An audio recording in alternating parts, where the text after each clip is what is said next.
Hello everyone, welcome to Lit Soc. We have no Miss Huntley today, I'm afraid. And that's a bit of a shame actually, because today's Lit Soc is one that she requested that I do on a book that she gifted me called Kavalier and Clay. And it's a book that was, this is like the ultimate example of pay it forward. It's a book that she was gifted as well. Here you go, Happy Christmas 22, Love Secret Santa. So that is still written at the front there. So sorry that you're not here, Miss Huntley, but I'm sure you'll catch up on YouTube. Okay, so now I'm probably not an easy person to buy a book for, because I've obviously, as you all know, I've read all 14,000 plus books in the library, obviously. You've read all of them? No, of course I haven't. Every single one of them? No, I'm joking. I'm joking. Have you read all the Hearthstone books? No. You should have lied. I have a challenge for you. Go one Lit Soc without mentioning Hearthstone. You should have lied to her. I should have, shouldn't I? Yeah, right, anyway, so when I have read so many books, I appreciate I'm a difficult person to buy for. So what Miss Huntley rather cleverly did, she just thought, okay, what's Miss Huntley's really interested in, and what has he done Lit Socs on in the past? So I've written a few down here. I did one on the Great American Novel, and this is clearly an example of aspiring to be the Great American Novel, which is, does anyone know what the idea of the Great American Novel is? I've heard of it. I've heard of it. You've heard of it, but do you know what it means? No, okay, so essentially, it's the idea of exploring the USA at a specific point in its history, looking at the zeitgeist and sort of like, putting it through a critical lens and saying, what's going on, what conclusions can we draw about what it's like to be in the USA at this time, okay? It's also chock full of what we call allusions, not illusions, things that aren't really there, but allusions, which means alluding to other forms of art, literature, pieces of art. Now, I love Neil Gaiman. I know we've got some Neil Gaiman fans in the house here, yes? Yeah? So Neil Gaiman is, he's big at that as well. I did a Lit Soc on Neil Gaiman, and so that's another reason why I Miss Huntley bought this book. And then last but not least, some of you astutely noticed we have got lots of superhero books, comic books on the table, and that also features very, very prominently. And I did a graphic novels Lit Soc talk, because I'm a huge champion of graphic novels. I think graphic novels, like Heartstopper, are perfectly valid forms of storytelling that are every bit as good as conventional novels, and this is an example of how that is true. Now, superheroes are a huge plot point in this story, as you're going to find out, and they sort of inform the world that the characters live in this story. Now, what we're going to do, we're going to have a go at creating our own superhero, because that is what the two main characters in Kavalier and Clay do, okay? Now, can I have a volunteer to be our scribe, please? To write things down. Not me, my handwriting is unreadable. My handwriting is actually really good, but I'm just like... Yeah, but your handwriting is too good. It's like calligraphy. I don't get it. It's like so good. It's like... It's good. No, it doesn't have to be... It doesn't have to be calligraphy. It doesn't matter what it looks like. It's not that neat. Okay, It's unreadable. Like... No one's going to volunteer. It's okay, but I have to go... Miss Rio, could I ask you to do it? Thank you. Like, joined up. Right, Okay. so Miss Rio, what have you got on... tell us what you've got in front of you there. Alright, okay. You can see in the middle there's a human body, and then this one says superpower, backstory, setting and environment, moral code and public perception, nemesis, and first adventure. All right, so I'm going to go through all those in detail. We're going to start with the superpower, okay? Now, just to tell you a bit more about the superhero in this book. So the superhero they create is called the Escapist, and it's them essentially doing lots of wish fulfillment, because one of the characters, Joe Kavalier, he is a refugee. He has escaped from Nazi-occupied Prague, and his family's still over there. So there's like an element of wish fulfillment. He's like looking at a Houdini-like figure. Okay, so that really appealed to him, and that's why he created the superhero of the Escapist, to live vicariously through. So for you to create a superpower, I don't need to look at the obvious ones, flying, invincibility, invisibility. Those have all been done. Think about what would appeal to you as 21st century school pupils. What superpower are you going to give to our superhero? So, Annabelle, your hand's gone up. So, So this is superpower. Superpower, yeah. Like, I'll come back to you, Alyssa. The ability to stay up all night without getting tired. The ability to stay up all night and without it killing you after doing it. I got it. No, I just don't know Okay, how to staying word it. up all night without getting tired. Like ongoing confidence. Like it doesn't like you can still be quiet, but you're confident and you don't let things get in the way. Okay, so ongoing confidence. Hannah, you seem to have one? Printing wheelable ladders. Sorry? Pardon? The bookshelves, where is she going? Oh no, really? Okay, go on, say again. I know what she's doing here, but go on. Printing wheelable ladders for shelves. Printing wheelable ladders for shelves. So being able to create ladders out of nothing. Oops. Okay. As someone who loves history, being able to time travel, so you can look back. Time travel. Okay, good one. Yeah. Time travel. And I'll just take one or two more. Yes? Being able to put 28 socks on in 30 seconds. I've done it. I broke the Guinness World Record with me and my friend. We spent 4 hours. Did you film it? I'm not sure that's a superpower. But how is that useful for like as like a school? But Exactly. The ability. Clara was so proud. All right. So, Mrs. Rio, could you please read out the ideas that we have? Okay, we've said the ability to not get tired, confidence, like never-ending confidence, the ability to create ladders, and to time travel. Right. I think I know what my favourite one of those is. What does the group think? What should we go? We can Sleeping. only have one. Can you only have one? I should be sleeping, guys. Ongoing confidence because it's like got a twist on it because time travel's a bit. Sixth travel formers, what do we is think? so What do we cool. think? I think we're all in agreement. And what do we agree? Ladders. Okay, fine. We'll go with ladders then. The ladders suck. Annabelle, Should we have a calm hand? down. All right, heads down. Let's do heads down. Thumbs up. Heads down. Heads down. Let's have an anonymous vote. Heads down. Heads down. Oh, And you have to vote for which one you write. Right, Mr. Rio, could you read them out one at a Right. time? Can And we put your vote for hand. our Head down. can we vote for our No. Oh, no. And we'll know if you're voting for your own as well. Heads down. Okay, number 1, the ability to not get tired. Down. Come on, you can't. Okay. Okay, number 2, never-ending confidence. You can't vote for your own. Number Head 3, down. to create ladders. Okay. Number 4, to time travel. Okay. Time travel wins. Yeah. I think my one should have won. And thank You can goodness. stay up all night. Thank goodness it did. No, Right. my one's quite Okay. easy Shh. Right, because moving it's on got, like, then. a double-sidedness to it because like, Well, it didn't win the vote, Annabelle. because if you're not confident, All right. Yeah, but you need to not be Okay, able to okay, see moving on, do stuff. moving on. Going to talk about Michael Chabon, the author, a bit now. So, Michael Chabon, he was born in Washington, D.C., and he is of Jewish origin. And, you know, I just told you about how Joseph Kavalier is a Jew escaping Nazi persecution in Prague. Now, he has published quite a few novels over the years, and he sort of like writes one every sort of 4 or 5 years. That's his going rate. Now, apart from this, his most famous novel is one called Wonder Boys. Has anyone heard of that by any chance?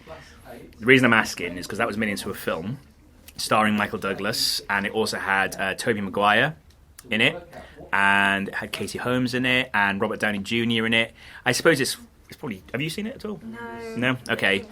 It's about 10, 15 years old now, and essentially it's about a professor who is a struggling novelist at the same time, and he wrote a very great first novel, but he's struggling to write his follow-up one.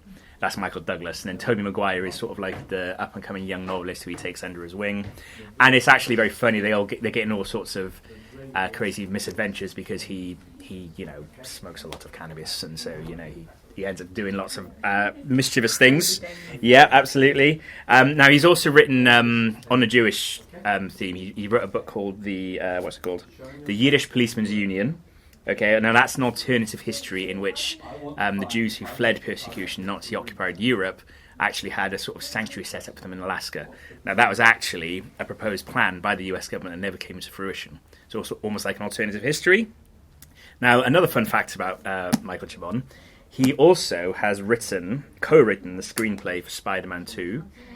The one, again, with Tobey Maguire in it. The older ones, sorry, not the Andrew Garfield ones. And, that's fitting, given his own interest in superheroes.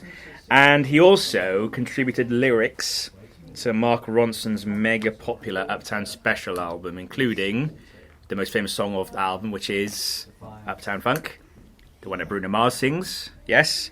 So he is very prolific. So, he's written screenplays and he's written song lyrics too. Right, that's his backstory. Okay, now you know all about why Michael Chabon wrote all his interests and all that, why he has written this book.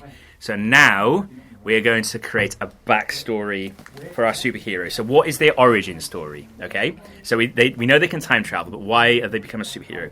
To give you an example, Batman. Can anyone tell me what the origin story of Batman is? Well, I'm pretty sure. Did his parents die? Everyone's parents die in these things. Not necessarily. It's usually that origin. In what happens in Batman, his There's parents always are killed by Josie. They're killed by criminals, which he then wants to avenge. Correct. So he was killed by, basically the parents were killed by a petty criminal. His name was Joe Chill, and they were just killed in an alley. And essentially he was determined to sort of like punish criminals. And he was thinking, okay, well, how do I do this? And one night he was just sitting at home, and a bat flew in through his window. And he goes, I'm scared of bats. People are generally scared of bats. So I'm going to use bats to strike fear into the heart of criminals. Okay, so that was his line of thinking. That's why he became Batman. Now, we haven't got a name for our superhero yet. All we know is that time travel is a superpower. Yeah. So, let's have a few ideas. So, go for it. Right, okay. So, now people have started coming up with like different genders, different pronouns, different like sexual orientations. Yes.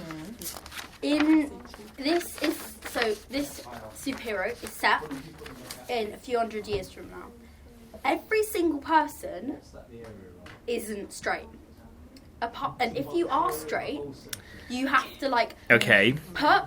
Okay. I just want to interrupt you because you're going on to the setting and environment there, which is another. Wait. We're looking at their specific I'm so backstory. proud of this. I'm so proud of this. Okay. Focus on the individual. So, they are. So, if you're straight, you have to like just have loads of children to provide for the other people, and So we want to make it a man. Okay, that's fine. No, actually, I want to make it a woman. Okay, right. So, she is a straight person. She realizes she's straight. Uh-huh. And she learned about how a few hundred years ago, people being like with different pronouns would be considered outcasts, but it's now switched. Okay, And so now heterosexuals are the outcasts. Yeah. Okay. So she wants to go, and that's why she's given the power to go back to time travel, so she can live in a place where she doesn't feel like she's an outcast. I see. Interesting. Okay, so Is that superhero relevant though? Yes, it is. Wait, but because she also wants to like fly around. okay. All right. Straight people from just. Let's have some more ideas. Let's shelve that one for now because there's a lot about the setting and environment, which is the next thing. So, any other ideas for a backstory? I feel like we should start with.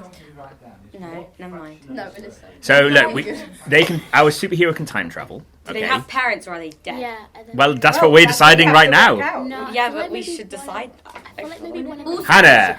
If it's like, because it's based off of Josie's love of history, right? What if it's like this history like professor who thinks they know everything, and then they go back and like all their expectations are like All their expectations are. overcome, and all their analysis and stuff. They realise none of it's true, and you've got to actually live the experience and understand it. Ah, okay. I don't know how Josie feels about that as a historian. Whether you have to actually go back in time to be a proper historian. That's what I've read into that. Don't vote for that, guys. Vote for mine. I'm really proud of it. Yes, because a lot of historians, like I've had a lot of analogies in my history lesson. For history, we study is basically the whole of history for a sieve, and we're like got tiny remains. And every so often, when we revisit different things, like we can't find completely different ideas, and people make stuff up as well, like along the way. And when you try it back, it's not. So on that basis, do you think that Hannah's idea is actually onto something then? Okay, so that could fit. Now that don't worry, we can incorporate elements of what you talked about as well. I think when we get to the setting and environment, okay, we could possibly feed that in. They could go into the future as well. No one's saying that, Annabelle. It's more just if it's relevant. Yeah, because we're looking at the individual's backstory. But it doesn't say that. All right, okay. Because they have a superpower. Right, I'm gonna move on now, guys. So, And then everyone's like, oh. okay, stay focused. Stay with me. Right, so yeah, I'm gonna now. I just mentioned all those elements at the start. Why Miss Huntley brought me this, and I talked about the Great American Novel. So I'm going to talk about how this is the Great American Novel. Okay, so now the Great American Novel, it's preoccupied with what is known as the American Dream. Has anyone heard of that expression? Yes. So the American Dream, it's the idea that you might have heard of life, liberty, and the pursuit of happiness. Yeah, the sort of like tricolon there, and the idea is that the values of freedom and democracy underpin the U.S. Constitution. Okay. Now, the books that sort of look at the American Dream, they don't sort of just say, "Oh, isn't it great?" They actually measure, they criticize it. They measure the distance between what the American Dream should be and what it really is like on the ground. So it sort of like measures the distance between the two. Now, I've already said that there are two protagonists in this book, Joe Kavalier and Sam Clay. Okay. Now, Joe Kavalier, as I've said, he's the refugee who's fled from Nazi-occupied Europe, and his cousin, Sam Clay, is a Brooklyn native, and he has aspirations of writing a great American novel. Now, he lives relatively in privilege because he was born in Brooklyn by circumstance, but A, he's got polio, so he's got a bit of a disability, and B, he's also homosexual. Now, this is set in the early 1940s during World War II, and obviously homosexuality not as accepted as it is now. He's essentially it's illegal pretty much, yeah. So he has to hide it. Okay. In America, it was only legal in 2010. There you go. What? There you go. In some states, anyway, I'm not going to go off on a tangent. America's complicated because there's a variety of states. Oh no. Okay, so because he has to hide these things, it's got obviously has very profound implications on his own life. Now, so like I said, they create a superhero called the Escapist. Here he is. Okay, I don't know if you want to pass it around. Okay, so that's the superhero they create. And, like I said, his superpower is basically escapology in a sort of Houdini. And essentially, both of them, I'm hoping you're getting the impression because of their own backstories, Kavalier and Clay, both of them feel a bit imprisoned. So they yearn for freedom, they yearn to escape. Again, sort of like, living vicariously. So, in Joe Cavalier's case, it's a very literal sense. He's escaping tyranny, he's escaping oppression. And he's attempting to bring his own family over to do the same. And then Sam, as I said, with the homosexuality. And what essentially happens, as a result of him having to cover it up, he is obliged to have a girlfriend. But the girlfriend is someone who Joe actually has a bit of a thing for as well, Joe Kavalier. So we got a love triangle going on as well. Okay? Going to be gay too. Now. Yeah, I thought that. Well, maybe. I'm not going to say it because that'd be spoilers. Now, the other thing I want to say about the American Dream, right? So they're producing this shared comic called The Escapist. Now, the publishers, they're very excited about it. They like it, but they also exploit our heroes. They end up seeing very little of the money that this comic book makes. Okay, now that is another way how freedom is constrained. Because there's, in my graphic novels, Lit Soc, I talked about something called the Comic Codes Authority. Now, what they did, they would say, these comic books are full of negative messages for children, and we need to sort of clean it up, and it's all they're trying to corrupt our young people's minds. It's like a sort of a morally degenerative effect. And so because of that, that's another example of them being imprisoned, and their art is kind of like suppressed, right? They can't really creatively express themselves. They kind of like have to be restrained and constrained. They can only work within certain parameters. Okay, so that's another example of how the American Dream is perhaps not all it's cracked up to be. Does Joe know that Sam is gay? He finds out, yeah. So he doesn't know from the start. No, I mean they're cousins, but they're strangers because he's been brought up in Prague and he's in New York. Okay, right then. So the setting that they're in, 1940s America, like I said, has a big influence on how they live their lives, but also their superhero creation. So what is the setting for our superhero? Annabelle's already given us an idea. Okay, think about how you conflate it. Pass it back over if you want to. Think about how you conflate it with their superpower and their backstory. Okay, so the superpower is time travel. Backstory is that they're a professor. I had an idea. No, that's so now we can't. It can be a mythical realm. It can be a futuristic, dystopian, utopian, whatever. So basically, just think about how it appeals to you as well. Because remember how we said that it's them. The idea of escape and freedom appeals to them. What appeals to you? History student says, well, being able to time travel. Da, da, da. So, right, let's hear your ideas, Alyssa. Or maybe like there's like some sort of thing, like okay, that's really like vague, but like something's gonna happen and it's gonna like imagine it was set like not wait, it's an apocalypse, right? But like not one of them zombie ones, just like a regular one. A regular apocalypse. Like environmental. Oh Yes. Yeah. Apocalypses are like so regular. No, like I don't know. Maybe there's like I haven't lived through one. I don't know about you. Maybe there's like I don't know. Maybe not just like environmental. Maybe there are like plans where a nuclear war's just about to happen, or maybe like a giant volcano is going to explode or something. And so this person is like who's a superhero and can travel back in time, brings other people to like the future or like the past to save them. Okay. Interesting. So they're like on the cusp of a like a world and disaster. then this person shows to. Okay. Interesting. So a world that appeals to me Yeah. is where like gay people are normal. Yes, and as you said, Yes, but is that relevant to the character? Is what you have to it can be if you It can be think because, about it, though. Like, Yeah. it doesn't have to be like straight people. The thing, like where they're forced to like have Conversion therapy But or reverse but, conversion therapy. It's like a place where they want to like travel. They're a historian. They want to travel back in time, obviously, but also they've got other reasons to travel back in time. Such as maybe they want to see like how far the world has evolved. Yeah, which Why?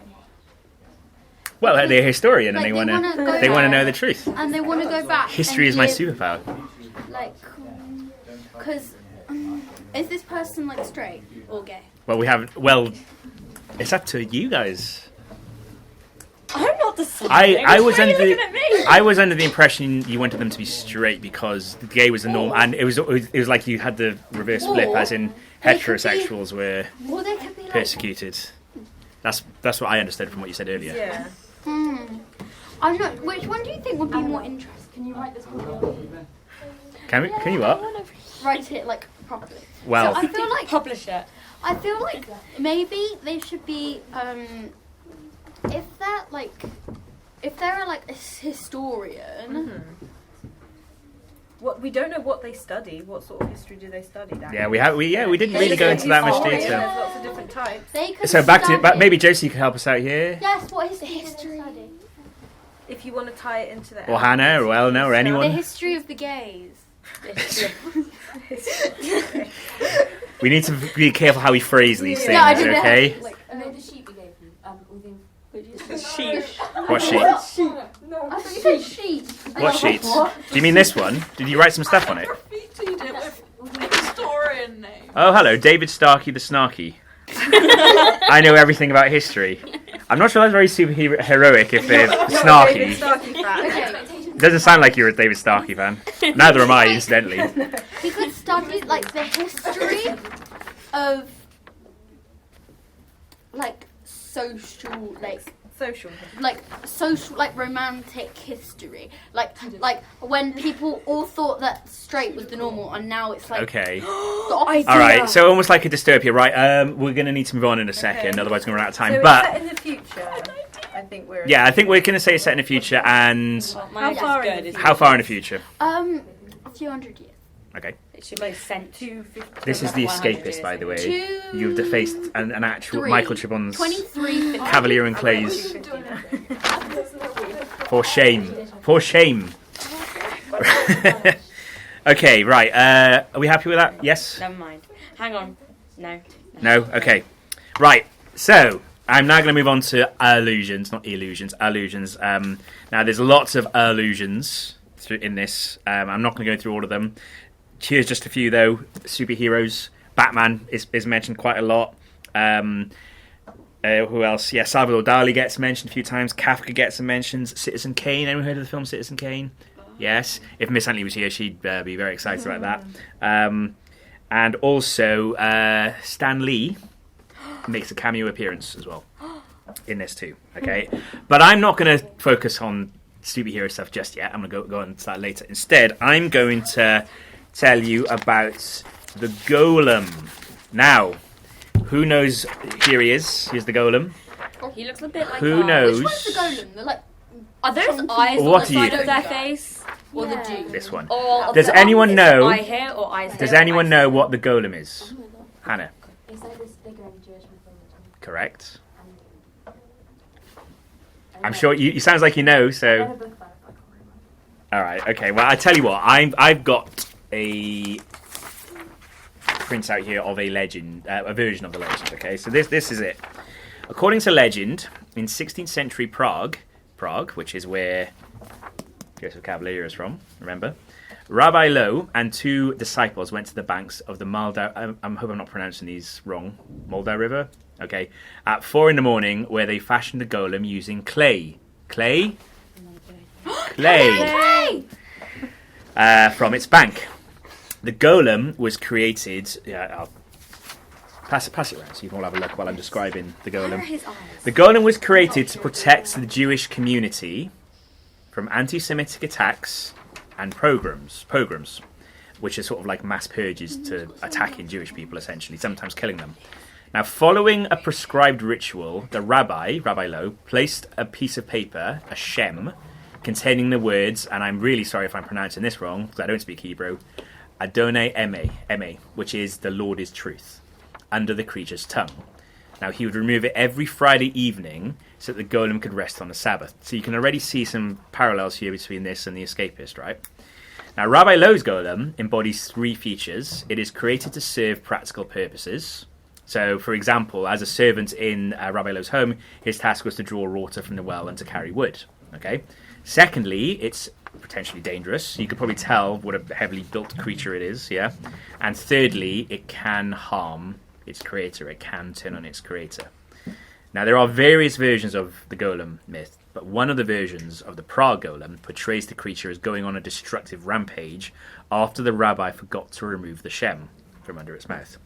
The rabbi is summoned, overpowers the creature, removes the name of God, the shem, from under its tongue, and carries the body to the attic of the synagogue in Prague on the eve of the Sabbath. He then decrees that only his successors be permitted entrance to the attic should they need to access the golem again. Okay, so that's the myth of the golem. Now, what has that got to do with Kavalier and Clay? Now, bear in mind it's a legend, okay, but in this world, the golem actually was a real thing that actually happened. And in his escape from Prague, Joe Kavalier teams up with Kornblum, who is like his local rabbi, and this is what they do. They go to the attic. So they make a golem. They dress the golem. They go to the golem who's been hidden in the attic. They dress the golem in the suit that had belonged to the giant Alois Horer. This was hard work as the golem was relatively inflexible. It was not as rigid as one might have imagined given its nature and composition. Its cold clay flesh seemed to give slightly under the pressure of fingertips, and a narrow range of motion, perhaps the faintest memory of play, adhered in the elbow of the right arm that Armour would have used, as a legend records, to touch the mezuzah on its maker's doorway every evening, when it returned from its labours, carrying wood, drawing water from the well, bringing its scriptured-kisted fingers to its lips. The golem's knees and ankles, however, were more or less petrified. Furthermore, its hands and feet were poorly proportioned, as is often the case with the work of amateur artists, and much too large for its body. Finally, Yosef had to reach into the coffin and grasp the golem around the waist, elevating its lower body several inches before Kornblum could tug the trousers over the feet, up the legs, and around the golem's rather sizable buttocks. They had decided not to bother with underwear. In a display of the thoroughness that characterised his career on the stage, Kornblum tore one of the talises in two, kissing it first, gave a series of twists to one of the halves, and tucked the resulting artifact up between the golem's legs into the crotch, where there was only a smooth void of clay. So what's going on there is, the golem is in the attic. Now remember, Joe Kavalier, he is escaping from Nazi-occupied Prague, and what they do, he hides inside the coffin with the golem. The golem poses as a dead body, so it's rather ingenious. Now, Joe Kavalier, as well as being an aspiring comic book artist, he's a bit of a aspiring Houdini type as well. He likes doing escape tricks. So this is what they do. They actually ingeniously hide inside a coffin. That's so genius. Yeah, it is, isn't it? I never Hide inside the coffin with the golem to escape from Prague. Okay? Imagine there's a taxi driver driving him, one of those people who drives coffins, and then he just like gets up and he's like, that would be really scary. It would indeed. It really would. So you can see how his own experience has informed the creation of The Escapist, and it is alluding to the myth of the golem as well. Okay, and I'm going to talk a bit more. The golem is very big presence in this book, as I'll explain in a minute. Yeah. When someone made the clay golem, would they do like a The really rabbi. small one? No, the Then it rabbi. became big, or was it like that would take a lot of clay? It's all there. Wait, is it? Reread it. Right. So now the golem. He was He was made from clay from the banks. No, but was it? It's like, very big because it's got to carry Did they- wood. It's got to Yes, draw but, wood. like, did they make it small and it grew? No. They They made it made big it from the that big. start. Oh. Okay. So now the How old golem, is it? the golem, as you saw there, goes on a destructive rampage, and so the public perceive it in a certain way. Think about Batman. You know, if anyone's seen the Dark Knight movie, he's sort of like, you know, the Dark Knight. People don't really like him too much, but Batman also has a moral code. You know, he one of his commandments is I shall not kill. You know, I don't kill any criminals. The golem, he is programmed as well to sort of have moral principles.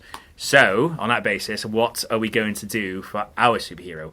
What is our superhero's moral code going to be, and how is the public going to perceive our superhero? What do we think? Do you think the story? I think that they shouldn't. Shh, listen. I think Listen's that talking. the superhero shouldn't hurt animals, and that they should value animals over the humans. Why? Because animals are more important. And that why does the professor But why does this think that? character do that? maybe they travelled into the future, right? Into the future, where they saw that animals were vital to keeping this planet. Well, they are, but like to see that like where they saw something that like proved that the animals needed to be like kept Okay. there. And then the public doesn't like that because they're like, we're more important than the animals. You should let them die and save us instead. This is getting very dystopian now. And they have that Annabelle. because what happens is they need the animal DNA because no one's straight and no one can like have kids. They need the animal DNA to have research to. I feel like you'd get some really. No, they need the animal DNA Yeah. to have research. Listen to her. Listen To her. like, and also that you need like special animal like cells to help you combine the cells to make like children with the two similar genders or the two like neo-pronoun people who are like different. Neo-pronoun people. Yeah. Okay.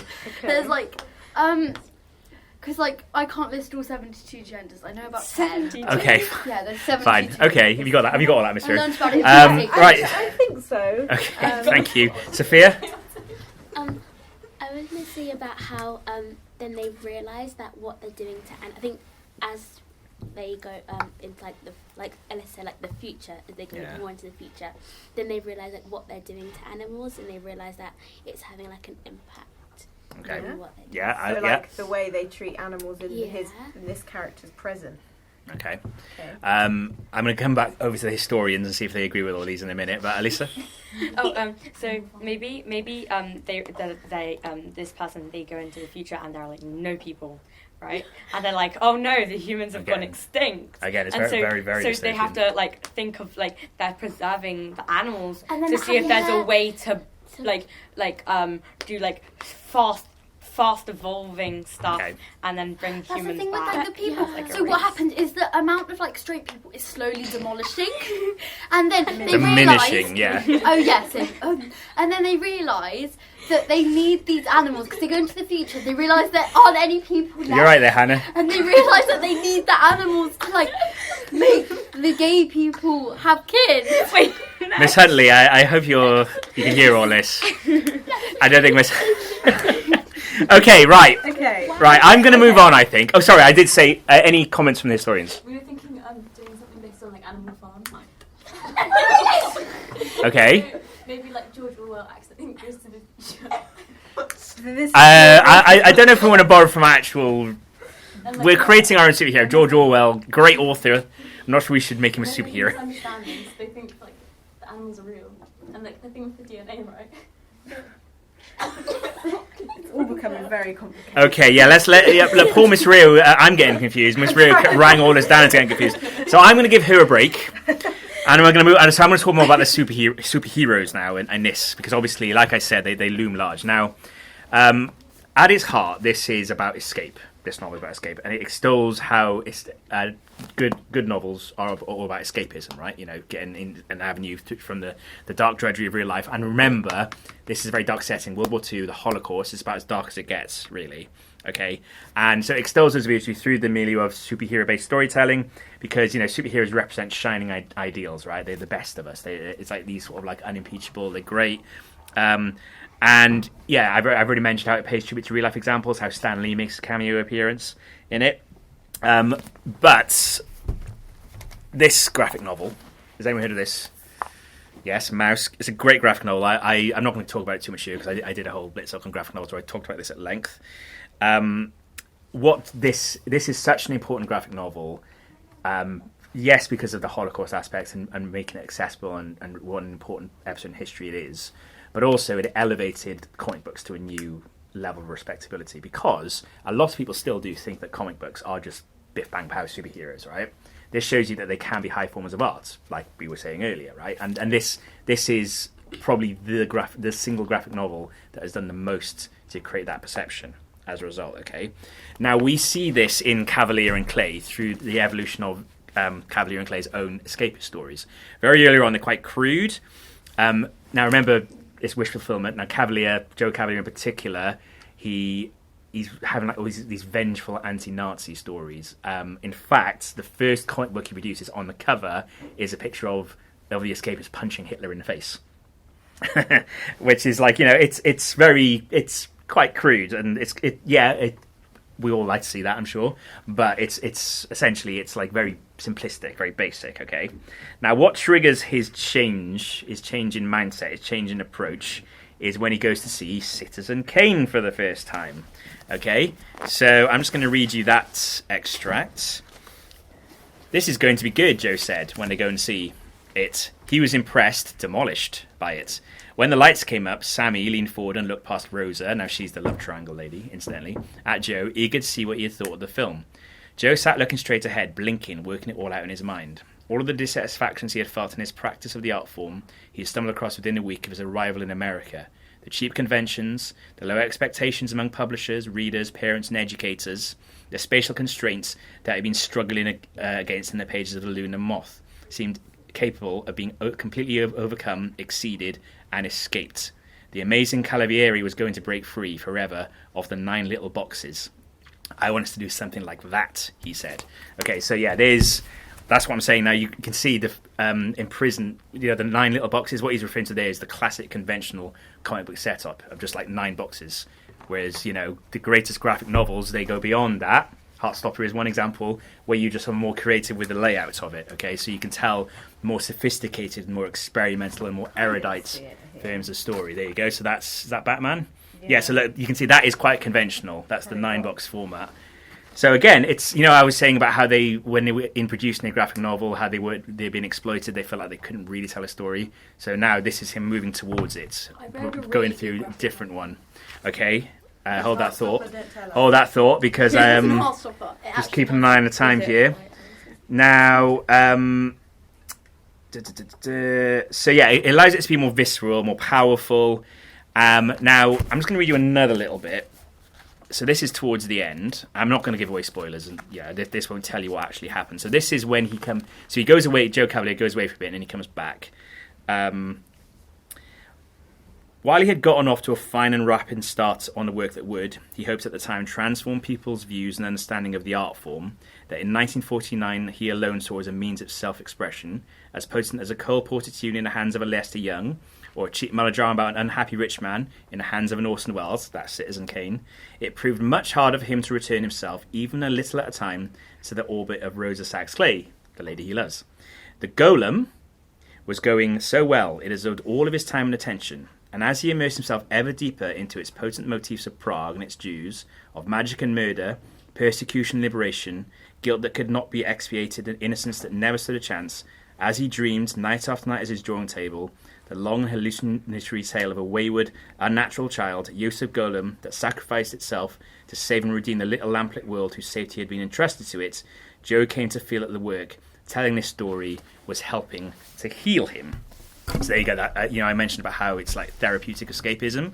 So it's come full circle by pushing himself to create this sort of higher art form. as well as him like sort of being able to express himself in a more creatively free way, it's also giving him a bit of closure and a bit of healing with the graphic novel. So I'm not going to tell you too much about his own story, because you can see it's a long lore and it's set across many years, and a lot happens since he arrives in New York and starts writing a comic book. Many things happen, which I'm not going to go into here. But you can see operating at this profound level allows him to process his trauma better and produce higher forms of art at the same time. Yeah, so that's the central thing here. Just like Mouse does, this also elevates comic books and shows you just exactly what they can do and how they can be the highest and best forms of art. Okay, can't emphasize that enough. Now, I mentioned there that his early stories saw the escapist punching Hitler in the face. Every good superhero needs a good villain, needs a nemesis. Okay, so what is our nemesis going to be for our hero? Now, it needs to be a compelling villain. It needs to be conceivably and plausibly the match. It needs to give them a unique set of challenges to overcome. So think of a suitably formidable opponent that we can have here. So, what are we going with for the backstory? I'm a little bit... Maybe, Mr. Rowe, could you remind... Well, the backstory there, they're a professor, they invent time travel, they study social history, and they are trying to travel back in time to study the social history, but also to save their current world, which is 250 years from our future, from some sort of natural disaster. It's a bit like the Man Who Fell to Earth, Okay. which was Walter Tevis, also a Lit Soc. There's a person back in time who died, and he is trying to... He was dead. No, before. Yeah, he died, but back in time, he was trying to kill his great-grandfather, who had done something horrible. So our superhero is trying to go back in time to kill their... No, so this is the nemesis we're talking about. Nemesis. Okay. When the superhero goes back in time for the Yeah. history thing, there's the nemesis. Yeah. Is a person who wanted to kill the superhero's grandfather. To stop them from ever existing. Okay. So when he comes back, he looks like his grandfather. Okay. And what happens is he meets his grandfather, who he's never met because, like, people's lives got a lot longer, and his grandfather died before he was born. And their lives are long. Yeah, I know, but that's why it was his grandfather. If it's 250 years in, their lives got a lot longer, and his grandfather died. Like, from a disease. And anyways, that's not the point. That's not the point. Okay. Where his grandfather went is not the point. So he comes back, and his grandfather, he mistakes the dude who's, like, trying to kill his grandfather, mistakes him for his grandfather. He follows him around and keeps trying to, like, kill him. Okay. And he does something. He keeps trying to, and then he realizes what's happened, and he has to go, like, and he has to prevent it from happening. Because otherwise he would never have existed. All right. Let's go back. Let's go back to basics a bit here. Let's have a name. Let's have a general. Simple. What do they do? Let's keep it simple. Name, So gender, basically, age, that kind of stuff. Well, I haven't really thought it out completely, but like, if they're going, like, if they're trying to save the people in their time, and when they travel into the future, time still runs, but slower. Like, So someone who can manipulate time. no, so when they're in the future, like all the time they're there, time is still running. It's not like they can't. So when they're going into the future, right? Wait. When they go into the future, they can go in. When they go into the future, they can't go back to the specific time. And then there's someone who stops them from getting back to save the people in their time. You're thinking a lot more big. Just think small. What is the name of this person? Yeah. You know, in the same way that it's like, okay, what is the backstory of our superhero? They're a professor. They do this. We want a similar thing for the nemesis, as in little bullet points. Okay, so any ideas at the back here of a nemesis? You go for it. An unenthusiastic history student. Okay, fine. I love it. Yeah. Simple. Josie's evil counterpart. Why am Evil I now? Josie. Evil Josie. And what are some of the characteristics of Evil Josie, and why are they compelling threats to our superhero? So bother a lot. And they're like, if I just threw all of history, I won't have to learn it. Smart. Okay, you got to think about how it's a threat to the superhero, though, and what the superhero does. Like, Well, if we're saying the superhero is also like a teacher potentially, Or a professor, Or even, yes. professor, like, Yeah. in that, then maybe like if they're like between going back and forward, they're keeping notes somewhere. Then there's like So they've got the notes, so they've Yeah. got the dirt on them, so to speak, or they know what they're... yeah. that works. Okay. There you go. So that's the sort of thing I look for. You see, simple. Yeah, Keep it okay. simple. Maybe the nemesis Right. is just maybe the Okay, we're going to have to move on because it's nearly 5 o'clock. So, I am going to finish off by going back to the beginning, by which I mean I'm going to look at the epigraphs in here. So the first one is, we have this history of impossible solutions for insoluble problems. And that was said by Will Eisner. And he was also a Jewish graphic novelist whose great work, Contract with God, is one I talked about in my graphic novels, Lit Soc. And I hope it's very clear that the theme, the main thrust of Kavalier and Clay, is that how superheroes are the impossible solution to the insoluble problems of the Holocaust, the shackling effects of the American dream, and so on. Okay, so yeah, again, escapism. Yeah, insoluble problems.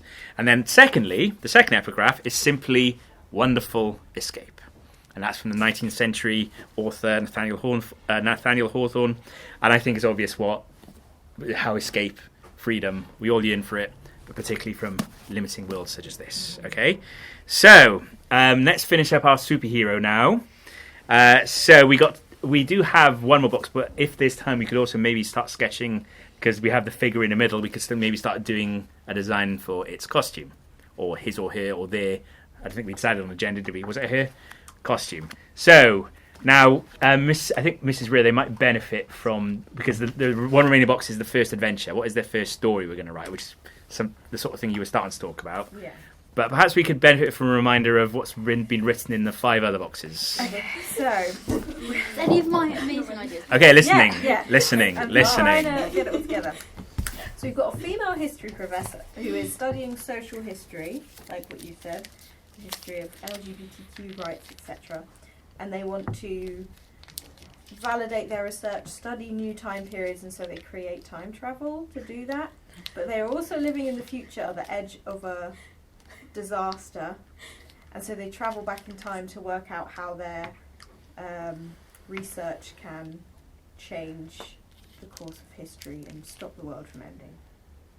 Okay, does that all make sense? I feel like there's a big plot hole in the fact that their world's about to end and they're thinking about going back to validate. Well, I'm not sure we've got to the setting yet, have we? Right. That was Hang on. so the setting is edge of a world disaster. It's in the future. Okay. It's 250 years.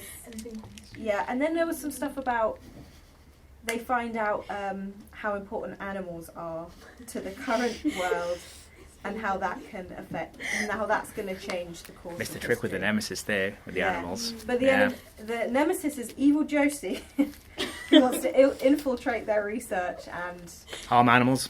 harm, or maybe evil Josie doesn't realise why they're doing all this and the importance of it. They're just Yeah. They just like want to do it. Does that all kind of make sense? Okay, we've got I feel like so if you want Annabelle to actually, because you had some fans here who want you to actually write this story by the sounds Yes, of it. I will. Okay. So what's the first, on the I'll basis of draw all it this, from what is cover. our first adventure going to be then? What's the first? So sort of big the thing first they do? adventure is going to be with this plot story. Let it speak. It's going to be them going back in time and they're figuring first. out that while they're trying to do their research, while they're trying to get around, figuring out that someone's like following them Okay. and acting really suspicious. This is a person that they've never seen before. They meet someone who looks exactly like themselves. Okay. Okay. And there's like a family heirloom thing, like a necklace, and they're wearing the necklace. Okay. And they're like, Good motif. Yes. that's like weird, because like that. And then they talk to each other, and then he's like, oh, by the way, this like person, like the nemesis, man or female. I Evil don't know. Josie. Yes. Sorry, Josie. I feel like Josie's getting slammed a Evil lot here. Josie is I love following. evil Josie. It's like, oh, there's this evil Josie, like looking at me weird. And then he was like, she's coming for you. Okay. And then they have to try and like team up and like Wait, with who? No, together with the like dude, and What they have dude? to like with his grandfather. The doppelganger, the grandfather, keeping it in the family. The grandfather time travel. to try and stop. Evil To Josie. try and stop evil Josie by distracting because they look the same. Okay, I feel like we shouldn't bring in like. Okay, I think we'll leave it there. I've got another idea. That's a synopsis. We haven't obviously we haven't got time to actually go into too much detail, but I think in the space of a Lit Soc, the confines of Lit Soc, you did very well. You managed to come up with Complicated. some very complex ideas. Story. Alyssa, you clearly got something you want to say. I do. So I feel like that would work, but like there should be like a bigger drive for them to start time travel, because I feel like when your world is on the cusp of like being destroyed, you're not gonna like just go back to validate history. Okay, fair point. But this is a first draft. Maybe we can flesh out the backstory and the setting. Aren't they travelling in later. time to try and stop whatever's happening? Yes, but they're also to validate history. You can do both. Yeah, but like I feel like your main priority would be saving your. Okay, right. I'm afraid we're not going to have time to do the costume, so we're just going to have to leave it there. So thank you very much, everyone, and we'll see you all next week. Let's wave goodbye to the camera. Bye. Bye.